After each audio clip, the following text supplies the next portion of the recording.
All right, Alexis. All right, Drew. We got a fun topic. We were also talking about The Weeknd, and Kanye West dropped a new album on Sunday, but you were not aware of that. No. My 15-year-old son told me about it, so I've been listening to his new album. Yeah, it was really interesting just sitting here while you were playing the music. Yeah. And I was the only one in the room that who hadn't no heard idea. it. That hadn't heard it. Yeah. Anyways, big Pop weekend. culture. Big weekend. Yeah. For music, apparently. That's right. All right, so we've had just finished up a great discussion on COVID and pandemic and vaccines. And we had Dr. Wig with us, John Wig, and he is our chief medical officer for the company. He's newer to Walmart. But we have a discussion around it. Obviously, this is a topic where you can get all kinds of information from everywhere. Yep. And so this is nothing new. But what we do try to do is give a personal perspective on this. I talked through my experience over the last 18 months. You talked a little bit about yours. Dr. Wig talked about his. Yeah. And we try to bring the humanity to the decisions that we're making right now. And I thought it was a great discussion. It's a good way for us to introduce the topic, and maybe we'll continue to explore it as time goes on. But I really appreciated his time and his knowledge. And you're not necessarily going to get all the science here. That wasn't the purpose, is for us to go through every study that's out there. But it was to talk a little bit about the personal decisions that we're all working through. Absolutely. Yeah. No, and he was very down to earth, super personable, made for a really easy conversation. And, one of the things that we didn't get to talk a lot about, but I want to for like a second episode, is that trust factor, because that is a huge, huge topic. Yeah. He brought that up at the end. And this idea of how do we, the pandemic has brought up a lot of things, but one is just trust in different information sources and even in each other. Yeah. And it's been, it's what it's really coming down to at the end of the day. So anyways, good conversation. I hope you take the chance to listen. And again, we know that there's an enormous amount of information on COVID out there, and we're hoping you taking the time to learn about it, especially if you're trying to make a decision on the vaccine. Yep. But hopefully today we'll shed a little bit of light on our personal experience and just some of the things that we've seen through the pandemic. And it's been a tough one. It has been. It's been a tough 18 months. And we've all experienced it in unique ways. Yep. But the interesting thing is we've all experienced it together. And even though we've been on different paths, it's a worldwide phenomenon, unfortunately. And so we get into that a little bit as well. Yep. Yeah, so let's just jump right into it. All right, Dr. Wig, everybody. Here we go.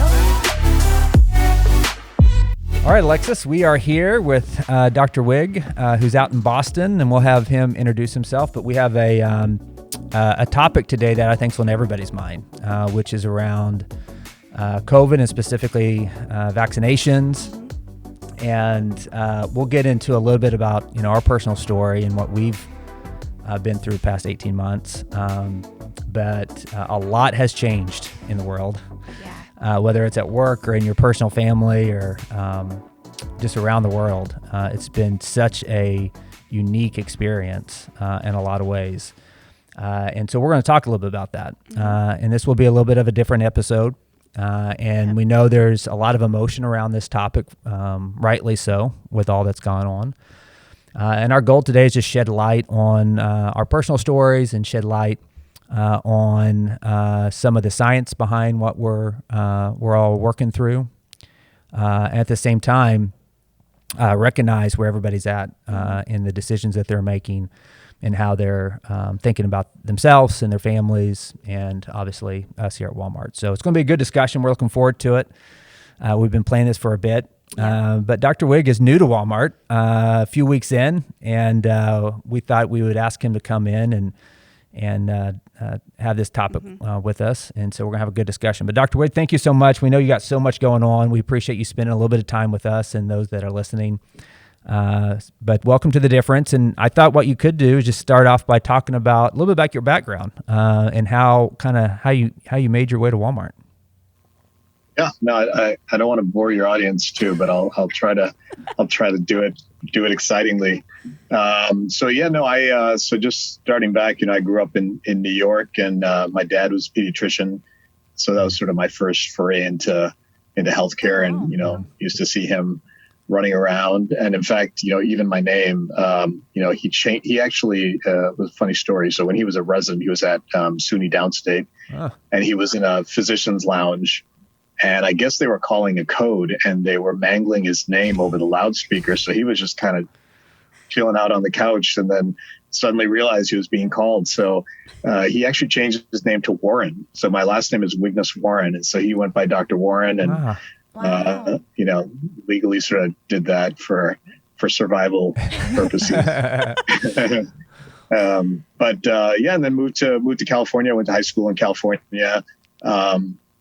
Really into, was really into arts and music back then. Actually was going down that path, and then went to college on the East Coast and made a switch into medicine in college. And so went to med school, trained as a kidney doc, and then just always interested in the industry side of things, and trying to do things differently. And so I've had a variety of roles in pharmaceuticals and med device, and most recently in the pharmacy benefit management space, and then on to Walmart. So that's awesome. That was the quick abbreviated version. Yeah, that's great.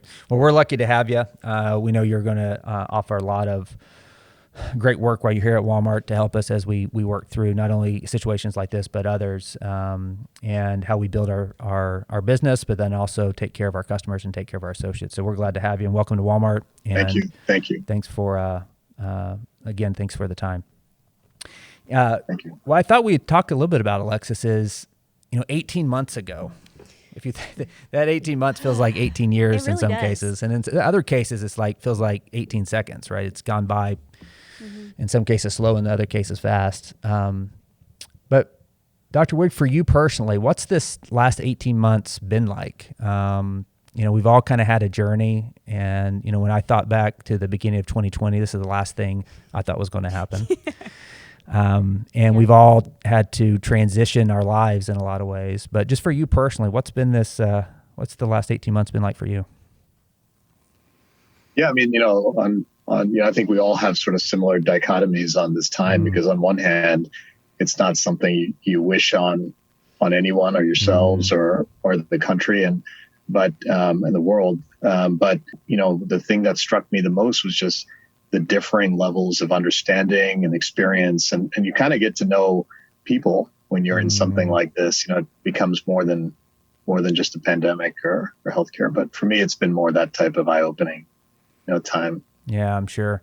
Yeah, it's for all of us, we're trying to tread through this water in our own unique ways. And this is probably one of the first things that I've experienced in my life where everyone is experiencing something with the same situation, no matter where you are in the world, what your economic status is, what your background is. We're all experiencing this together.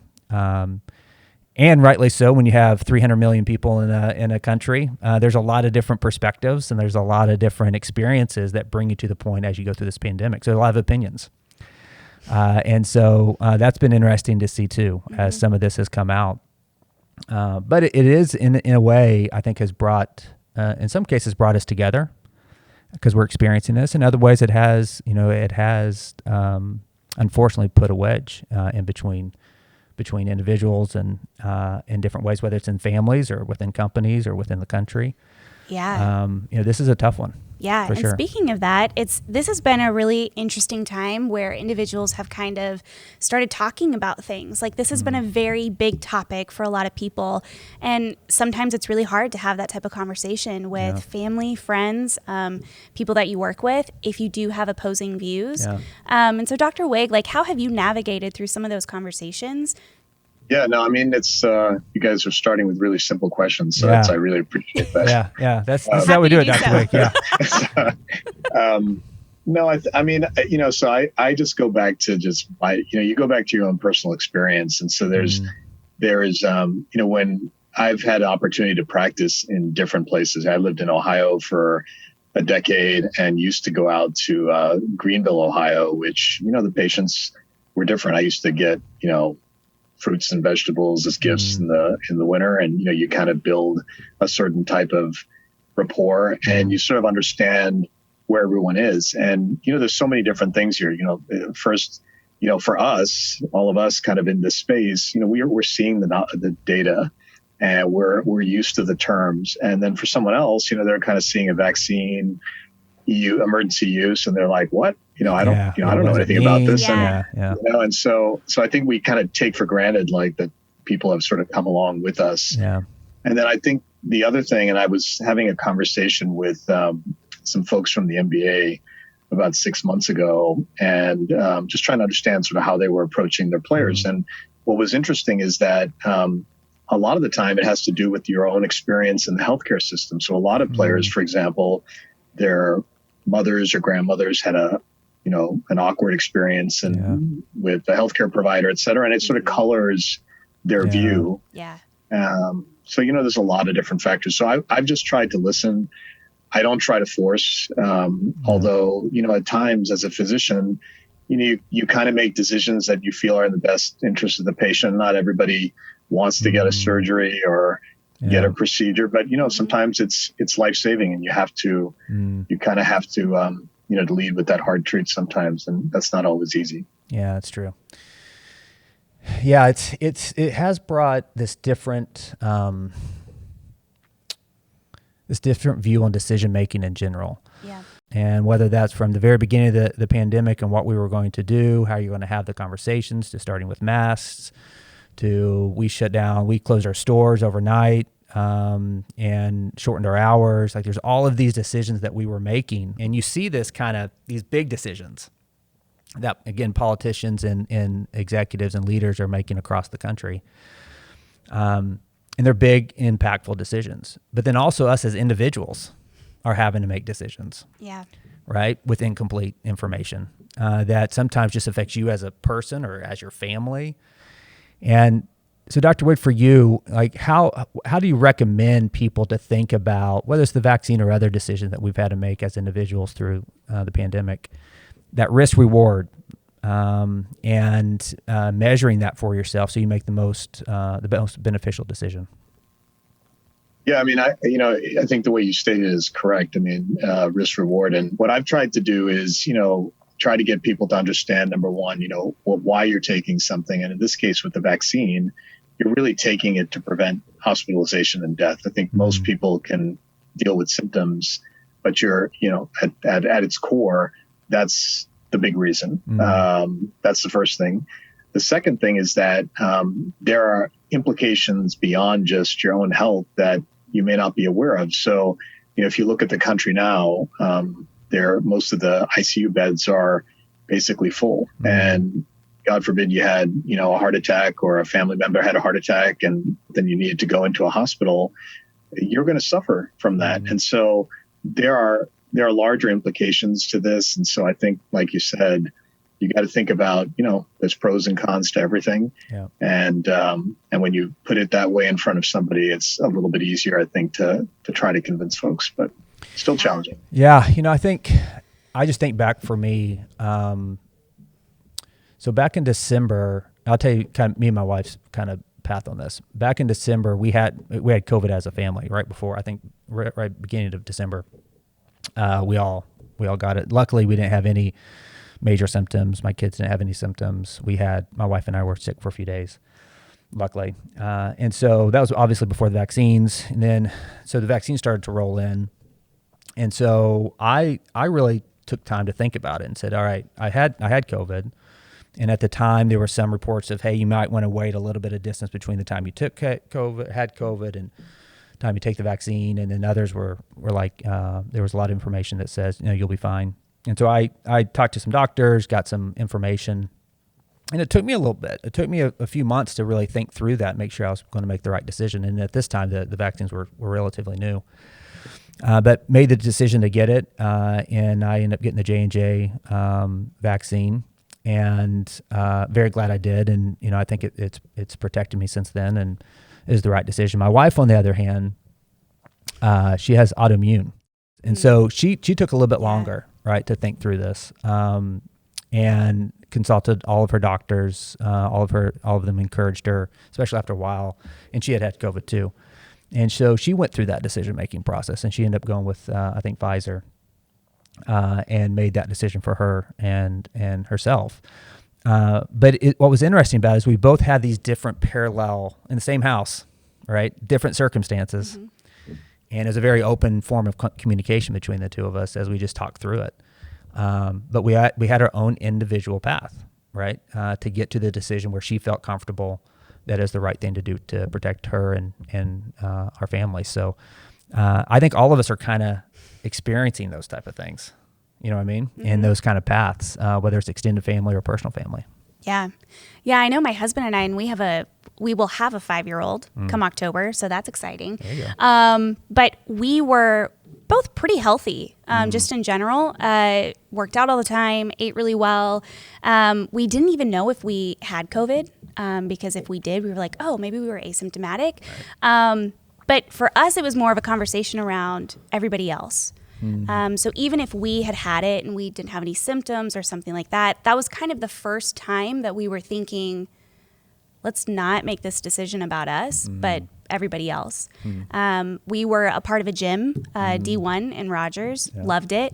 And we had quite a few people there that had autoimmune issues. My family has autoimmune issues. And so for us, we were like, we just need to get vaccinated quickly as possible and keep wearing masks. And for us, that was kind of our path throughout all of it. And my dad, just like your wife, his doctors were very much, you should do this. Like this, you know, you're in good health otherwise, and it's a good thing for you to do. And so for us, it was an easier decision, surprisingly. Was it harder for your dad to make that decision, or? No, he was pretty, he was ready to do it. I think we all kind of looked at it like the flu vaccine. And that was kind of our mental map. Yeah, kind of mental map on it, right? Yeah.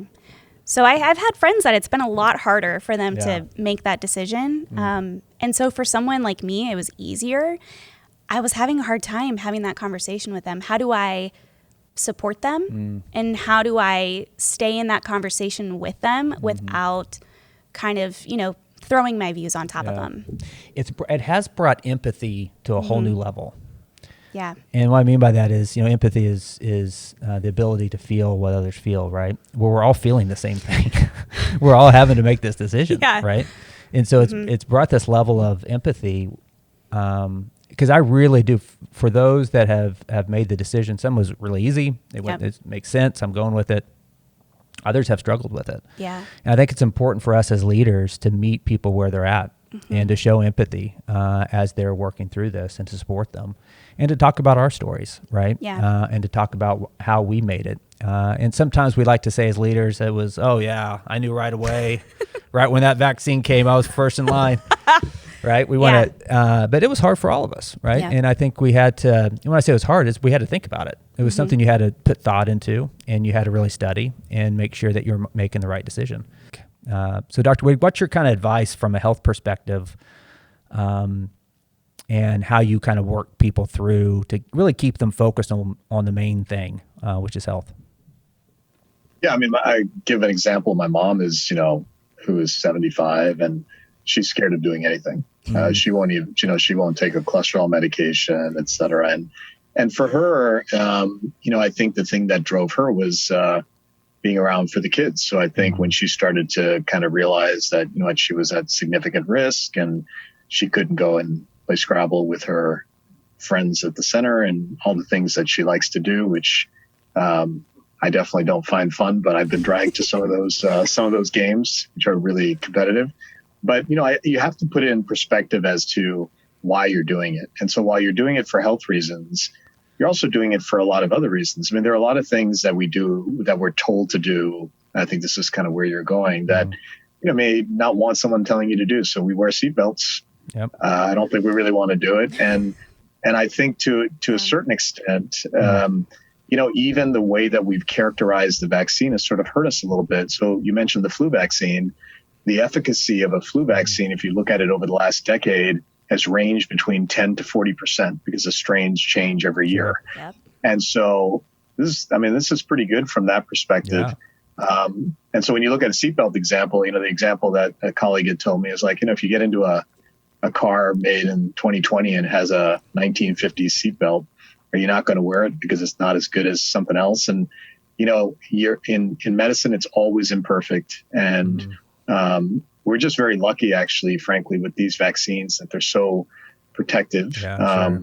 that is really that's the critical piece that we try to dwell in. But like you said, you got to meet people where they are, and you have to use different things that, might be more relevant to them. Yeah. So for somebody, it might be science. For somebody else, it might be, you know what, I want to play hoops and I don't want to wear a mask, and, I want to do that, or I want to go out, or my business is suffering, or whatever it ends up being. But there's a greater, cause that you have to sort of think about, as difficult as it might be. Yeah, for sure. I like the seatbelt analogy. Yeah, me too. That's a great one. That's a great analogy. I'm definitely saying wear your seatbelt. Yes. That was an example. Sorry. Don't wear your seatbelt. I'm gonna get censored pretty soon. Yeah, no doubt. That's great. I like that analogy. Mm-hmm. One of the things we also wanted to chat through is this idea of personal well-being as part of this. So there's the vaccination portion of it, which it's a decision for everybody. But there's also daily habits and daily health habits that we all choose all the time too, that can help protect you and help not only through this, but through other types of well-being. And we talked a little bit about, we didn't connect it to the pandemic, but a little bit what we talked to with Aaron. Yeah. About mental well-being, but also there's an element of physical well-being. How important is it in the context of pandemic to make sure that we're considering our physical well-being beyond just the vaccination? Oh, yeah, it's super important. In fact, there was a recent study over the last 12 months looking at the level of obesity and people being overweight, and it's been quite significant in terms of just people not getting out there. And so even a 10-pound weight gain or a 15-pound weight gain has pretty significant complications for the development of diabetes or high blood pressure. And so there are things, and you talked about waves before. A lot of people think about waves, and even beyond the pandemic, that we may be facing a wave as a country and as a world for all those conditions that have sort of not been taken care of, to your point, whether it's mental health or weight or all of those things. So super important to do that and to kind of lock into something that's more regular, and you kind of feel like you have at least your life going in a certain way rather than just sort of waiting, which is also somewhat, tough. Yeah, sure. Yeah, and it's things that everybody can do around the personal well-being, and whether it's starting small habits, whether it's from a vitamin perspective and making sure that you're eating the right things, good diets, all of those are within our control. I think this has brought to light how important well-being is. The pandemic has. And we talked a lot about mental health, specifically the mental skills when we talked to Aaron, but physical as well is so important. Absolutely. No, it's funny that you mentioned the vitamin. Yeah. I like to think I'm relatively healthy. Yes, if my doctor is watching this on YouTube, I hope you agree. But over this period of COVID, my anxiety has gone through the roof. I have become more depressed, having to reorganize and structure the way that I do things, working out in the morning as opposed to the afternoon. Yeah. And there's a lot of things there that I know my friends as well and family. I mean, we talk about going to therapy all the time, and how, a year ago that was not a common, topic. Almost taboo. Yeah, very much so. Mm-hmm. And it's so important to talk about those things because I think a lot of people relate to that. That's so interesting. How normalized, we've talked about mental health being normalized, but also just overall physical health has been somewhat normalized, right? My parents are in town right now. And we were having that conversation last night around well-being in general. Yeah. And I was telling them that we were going to have this conversation today. And so it was, it makes for a different type of conversation. Like it's a much more, it's a different conversation than we would have had 18 months ago. I just remember when it first started, I think everybody had hopes that it was going to be short. Yes. I remember 2 weeks is how long we were supposed to be out. I think we just didn't know. Yeah. I mean, how could you have known? How could you predict it? Mm-hmm. We would love for it to say this is going to go away soon. That's everybody's hopes and prayers. I tell you, it's definitely mine. But we just don't know how it's going to progress. Yep. Yeah. That's good. And, Dr. Wig, like, what are you, since you are much more privy to information than I definitely am, because I am nowhere near any sort of You're not medical reading expert. medical journals I'm at really night, or? not. I should jump into that, though. Yeah. But, what are you hopeful for to see this next year, just in terms of, from your perspective and what you've been through as well? Yeah, I mean, these vaccines have been far more protective than even the initial FDA thresholds were. We were hoping for 50% efficacy. Yeah, that's right. We're getting 95% plus efficacy before Delta on hospitalization and death, and that seems to have held up. So I think what I am hoping is that at least more people get vaccinated. Is clearly something that not only for yourself, but for the folks that don't have the strong immune systems that some of us do have. So from that perspective, there is going to be a lot more natural immunity that's developing. And if you look at things going on outside the country where they have vaccinated pretty aggressively, you're starting to see some positive trends of case infections coming down. And so the hope is that I think we get to that point. That's Thank awesome. you for that. Mm-hmm. Well, cool. This has been a fantastic conversation. How I kind of summarize takeaways for everybody is this has been a tough 18 months, and I think it's worth calling that out and saying that whether it's the vaccines or anything else that has happened, we've all grown in different ways, right? This has been a time to not only have, in some cases, unfortunately, pain and heartache for some families, but it also has been a chance to grow and to develop yourself in different ways too, right? That at least for me, I never would have thought. And so, though it's been challenging, it has also, opened up some opportunities. But I think it's okay to make sure that we recognize where we're at as a company and as an organization and as individuals. The other thing I would just encourage everybody to do is think through these decisions with care and try to weed through in the best way that you can to make the right decision through all the information and make the right decision for yourself and for your family, and keep the main thing the main thing. And sometimes, like I mentioned, we bring in secondary things when we make a decision. But I really encourage everybody to make the main thing the main thing, and do the right thing for you and your family. But it's been a good conversation, Dr. Wig. I really appreciate it. Any other comments that you may have, or any advice or feedback or encouragement that you may have for the teams? Yeah, no, for me, number one, I feel blessed to be, even part of the conversation. So I appreciate you guys including me. And, I think the big thing for me is you got to listen. And like you're saying, everybody's coming at it from a different perspective. And so try not to judge, try to listen, try to understand where people are coming from, and, hopefully get them the information they need to make the right decision. And the last part is that this is really about trust ultimately. And I think the challenge we have now as a society is you can get information from different places, and trust has become much more of a local phenomenon. It's on your phone, it's from family members, it's from influencers. And so, like you said, keep to the main things, keep to the science. And, that's, I think, the best way to try to approach it. That's great. Well, thank you so much. We know you have a ton on your plate, and this has been a great discussion. I know people will take a lot from it.